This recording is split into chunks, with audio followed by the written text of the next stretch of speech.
What's up, you guys? My name is Aubrey and this is my channel, and today we're going to be talking about $28.6 billion in grants, and these funds are available starting today, actually starting a few hours ago to be more specific. So in this video, I'm going to be walking through what exactly this is and what this $28.6 billion in free money is.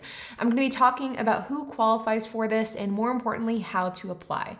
So let's get started. Now, before we dive into the $28.6 billion worth of grant funding, I would first like to announce that I have a new course which will be coming out next month, and it is currently available for pre-order. It is called the Freelancing Masterclass, and this is a full-fledged course that teaches you how to make money in the world of freelancing. This course teaches you everything from setting up your freelancing portfolio to getting your first client to optimizing your earnings and so much more. Basically, it takes the experience that I had in freelancing after I lost my business in 2018 and how I went from earning minimum wage to earning 30, 40, sometimes even more than that per hour. So if you guys are interested in checking out that course, then I will include a link down in the description below. I will also include a link down in the pinned comment section as well. But that course is going to be 50% off until it goes live in June. So if you're interested in checking it out at the lowest price possible, then now is your time. So now that we've gotten that out of the way, let's dig into this $28.6 billion in grant money. Now, this money is coming from a fund called the Restaurant Revitalization Fund, and this is a fund that was created with the American Rescue Plan, which was the plan and stimulus package that we saw passed about 6 weeks ago in March. Now, this is a program that was created to help restaurants keep their doors open. Because of the pandemic, restaurants and the food industry are definitely one of the industries most heavily impacted by the pandemic, by lockdowns and by capacity limitations. And this fund was created to help restaurants kind of recoup some of those losses, or at the very least, help them stay open. Now, the Restaurant Revitalization Act has opened their doors officially as of 12 p.m. Eastern today, so it's been open now for a few hours. Now, the people who qualify for this fund are really any businesses that could call themselves a restaurant, but more specifically, per the SBA's list, specific entities and restaurants that do qualify are restaurants, food stands, food trucks, food carts, caterers, bars, saloons, lounges, taverns, snack and non-alcoholic beverage bars, bakeries, brew pubs, tasting rooms, tap rooms, breweries or microbreweries, wineries and distilleries, inns, meaning any inn that has on-site sales of food and beverage of more than 33% of gross receipts, as well as licensed facilities or premises of beverage alcohol producers where the public may taste, sample, or purchase products. So basically, any type of entity that sells food and that food or beverage sales make up at least 33% of the gross receipts, you could potentially qualify for this fund. Now, one of the best things about this program is the fact that it is a grant program, not a loan program. And that difference is very, very important. You see, with a loan program, you have to pay those funds back, but with a grant program, you do not. For example, the EIDL loan has to be paid back, but the EIDL grant does not. The PPP is a forgivable loan, so depending on how you spend the funds, you do not have to pay it back. And the Restaurant Revitalization Fund is also a grant program. And the Restaurant Revitalization Fund is kind of similar to both of these programs. It is a grant as long as you spend the money on eligible expenses, meaning if you do this, you do not have to pay it back. Now, according to the SBA and according to the Restaurant Revitalization Fund, each business is eligible for $10 million in total. And each location of a business is eligible for no more than $5 million total. So let's say, for example, you have a restaurant and you have 5 locations. Your business entity as a whole is eligible for up to $10 million, and each individual location is eligible for no more than $5 million. So if we were to take that $10 million and then evenly divide it amongst these 5 locations, then that would theoretically mean that each location would be eligible for $2 million, because $2 million times each of the 5 locations is $10 million, which is the Restaurant Revitalization Fund cap. Now, in order to apply for the Restaurant Revitalization Fund, you have to fill out SBA Form 3172.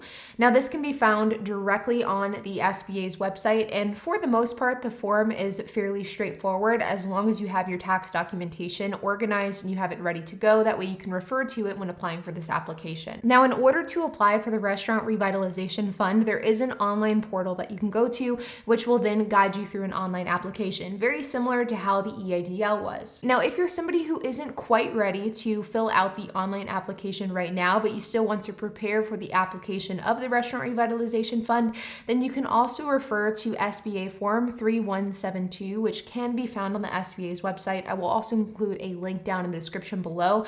That is the same application that you will find in the online portal. It is just the PDF version. That way you can look it over, you can see what is needed, what you'll need to provide, and you can be prepared whenever you go fill out the online application. Now, the SBA has also provided a detailed list of what types of different documentation that you should have ready to refer to when applying for the application, and what type of documentation you may have to actually submit to the SBA for the fund approval.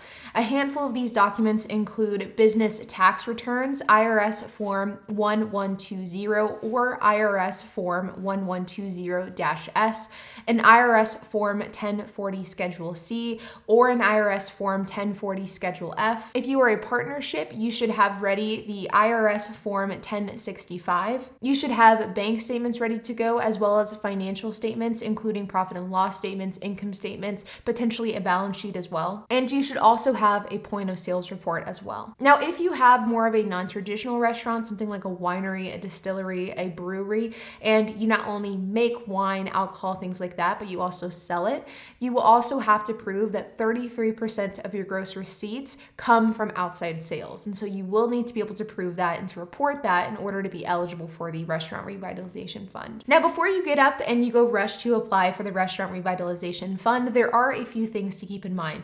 Number one is the fact that we are currently on the first day of this portal being open and this portal accepting applicants. But that doesn't mean that everybody can go in and apply. In fact, for the very first 21 days of this portal being opened, the SBA is only going to be accepting applications from a priority group. That priority group, as defined by the SBA, is any business that is owned 51% by either a woman, a veteran, or a socially or economically disadvantaged individual. They define socially disadvantaged as those who have been subjected to racial or ethnic prejudice or cultural bias because of their identity as a member of a group without regard to their individual qualities. As far as economically disadvantaged business owners go, they define that as those socially disadvantaged individuals whose ability to compete in the free enterprise system has been impaired due to diminished capital and credit opportunities as compared to others in the same business area who are not socially disadvantaged. Now, exactly how you would define either socially or economically disadvantaged, even per the SBA's own definition, I think is a bit up to judgment. So if you're somebody who believes that you could be socially disadvantaged,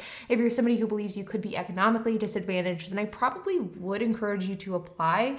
And you can always try to apply, see if you get accepted under this priority window. But if you believe that you are simply not either one of these, then I would not apply because it could cause issues with your application later on down the road. Once this 21-day window is up, the SBA will open this application portal to the general public once again, or at least the general public of people that own restaurants. Now, of this $28.6 billion that has been allocated to the Restaurant Revitalization Fund, there is a specific breakdown to who this money will go to. According to the SBA's website, $5 billion will be allocated to businesses that reported a 2019 gross receipt number of no more than $500,000. $4 billion will be allocated to small businesses that can show 2019 gross receipts of between $501,000 and $1.5 million. And then $500 million will be allocated to business owners that reported a 2019 gross receipts of $50,000 or less. So very truly small businesses. Now, like many of the SBA rules that we've seen so far with COVID relief, whether it be the PPP or the EIDL or any other grant program, there are, of course, very strict rules as to what you can spend these funds on. And again, according to the SBA's website, you can spend these funds on payroll costs, payments on any business mortgage obligation, business rent payments, business debt services, business utility or maintenance costs, construction of outdoor seating, business supplies, food and beverage expenses, supplier costs, and also business operating expenses. Now, I know that some of you guys who may be watching this may think that this is a very niche-y, very narrow grant program, and to an extent you're right. You know, not everybody owns a restaurant, but there are a lot of people out there that have food trucks, that have food stands, that have small catering businesses, that have small bakeries that they may operate outside of their house. This is something that millions of Americans across the country do, and you don't have to be a restaurateur or a multi-unit operator in order to qualify for something like the Restaurant Revitalization Fund. You just have to have had something in the restaurant industry, whether it's a small or large scale operation, and then you have to be able to have the tax documentation to prove that what you're doing is actually fact. Now, with that being said, you guys, again, this is open from day 1 to 21 for priority groups only. In about 3 weeks, the fund will open up to the general public. I will let you know once that is the case, but stay tuned for that. But like always, if you have any questions, comments, or if you have anything to add, then make sure to leave a comment down below. If you guys are interested in having me walk through this application process with you guys, I absolutely can do that. But make sure to leave a comment down below so that I know whether or not that's something y'all are interested in. But while you guys are at it, make sure to hit the like button, hit the subscribe button, and hit the notification bell, and I will see you guys in the next video.